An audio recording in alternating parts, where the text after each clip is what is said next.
Alabama's prediction this year, final record, go. What are they going to be? I'll tell you what I think they're going to be in a second. Here are the things you need to know. So firstly, at FanDuel, their over-under win total is 9.5. They've got the third best odds to win the SEC. They've got the fifth best odds to win the whole thing. They are, however, 115th nationally in returning production. But on the flip side, over the past 5 years, their rolling recruiting average is the best in the country. Jesse, didn't you tell me the average class is like 1.75 over the past 5 years? It's really close to that. It's really, really high. So here's what I think I know about Alabama. Aside from Nick Saban not being there anymore, Kalen DeBoer being the new head coach, I think the potential for this offense is pretty explosive and it's pretty balanced because they got a really, really good three-headed monster there in the backfield at running back. I think that offensive line should specialize in that category, but also the more and more we hear out of fall camp, the more confident I feel in their quality depth at receiver, Jalen Milroe's ability to distribute the football. Tight end may not be a bad position for them as well. And also, Kalen DeBoer understands how to do this thing, man. So that offense could be pretty lethal. And maybe it'll need to be. Maybe they need to score a few more points per game than vintage Alabama teams. That's the way you win football games, very complimentary fashion. Also, I think I know the Saban drop-off is not a major issue in 2024. Now, I don't know that I think it's going to be an issue, period, because they've come in and kind of spearheaded by Courtney Morgan, the general manager there, they've started to acquire talent at a very high level in their own right.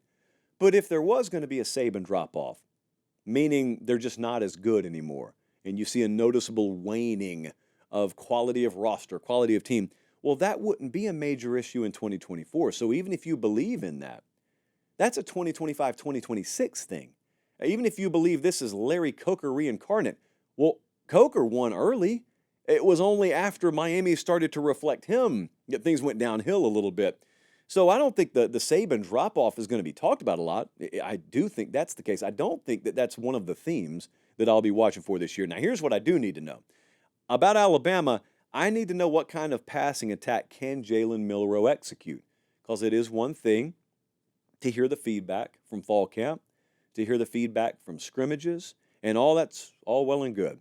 And I don't doubt Milroe's ability to throw the ball a quarter mile if he needs to. He was one of the best deep ball passers in college football last year. The short to intermediate game, how much better is that from him than we saw last year? I wouldn't call that a glaring hole in his game, but it was one of the weaker parts of his game. So let's see how improved he is there. I need to know, can their young players and transfers hold it down in the secondary? Because that'll be the key to their season. As far as I can see, I think their offense will be plenty good enough. Passing game, run game, it'll be good enough. If they're good enough in turnovers, if they're fortunate enough in the injury compartment, really comes down to their secondary. Because they had a lot of talent leave. Caleb Downs transferred. A lot of guys went to the NFL. Some guys transferred. And so you've got a lot of young, unproven guys there. But they're really talented. Xavier Brown is a kid that I keep hearing about over and over again. I talked to someone about him again the other day. And they said, enjoy him for 3 years. Because he'll be gone in 3 years. Pretty mature, especially for a true freshman. But the point is, not that I doubt him, that's got to work out. Kids like Xavier Brown, they've got to work out. And then some of those other guys and the transfers they got in there, Keon Saab, for example, those guys have to work out. If they do, sky's the limit for Alabama's team this year. Thirdly, I need to know how good this offensive line will be in pass pro. Because Washington's was really good last year. Alabama's was bottom 5 in the FBS in sacks allowed. I'm not totally throwing that on offensive line protection. Some of it's terrible snaps, and they rectified that because they went and got Brailsford out of Washington. Part of that can be attributed to quarterback indecisiveness, but a lot of it is on the offensive line. And several of those guys are back to anchor what should be a really dominant run unit. How good are they in pass pro? Because you better be if you're going to execute the offense I think they want to run. The coaching staff here, we got every guy graded, head coaches, coordinators, support staff. We got them all graded in our system here. we got Kalen DeBoer graded as a top 3 head coach in college football. Bama went from having the best to having one of the very best. No question about him. They've got a top 10 overall staff. So secretly, below Saban, the quality of Alabama's coaching staff had waned a little bit. It was well known in coaching circles, in agency circles. I don't think it was talked about a lot publicly, but we can talk about it now. In the net, they upgraded parts of their support staff, especially defensively, which is just not something that will compute with most people. You lose Saban, you hire an offensive-minded head coach, but you upgrade the defensive support staff. Well, yeah, because this is now a top 15 support staff defensively. Kane Womack, we got him as a top 30 defensive coordinator. Remember, he was the head coach at South Alabama last year. Now, Nick Sheridan at offensive coordinator, that's one where we've got data incomplete because he's only got a couple of years' experience doing that. Now, here's the flip side of that. That could mean he has a great year and his grade skyrockets in our model, but also we know Kalen DeBoer has a lot to do with the play calling offensively. Did last year. If we counted him as the OC instead of Nick Sheridan, then that vastly changes how we would grade the mechanisms here. Elko, kind of the same way out at Texas A&M. Like, do we know who's calling their side of the ball? This is a really good coaching staff here. Bama didn't take a huge back seat, even with transitioning away from Nick Saban. So that's an important point. Now, here's another important point. This is a hard schedule. They play 6 teams in the playoff top 25 odds over at FanDuel.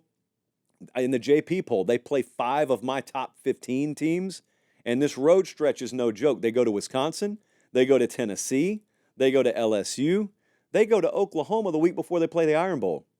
It used to be they played an FCS team. Now they play Oklahoma in Norman late November. By the way, the weather could be horrendous, and the team could be really hard to face. So we've got that. They have byes before Georgia and LSU, but Georgia and LSU also have byes. So there's no situational advantage here. Like I said, they got Georgia, they got Auburn, they got a sneaky game in week 2 against USF. USF could be one of the dark horse contenders in the G5 ranks this year. So this is not an easy schedule at all. Their best case, I've got as 11-1 this year. Perhaps I'm wrong.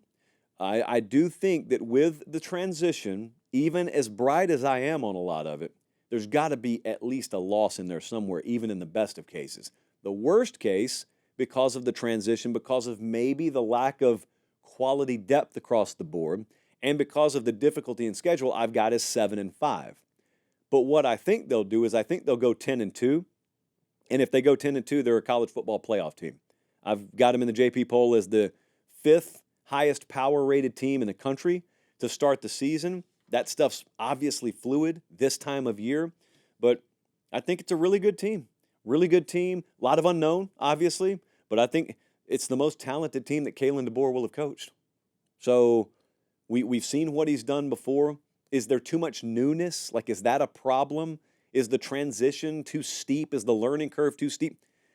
I don't think there's an organization more complex than the one Saban ran. So I don't think anyone's coming in and making anyone's head swim at Alabama. I think they'll be okay in that category.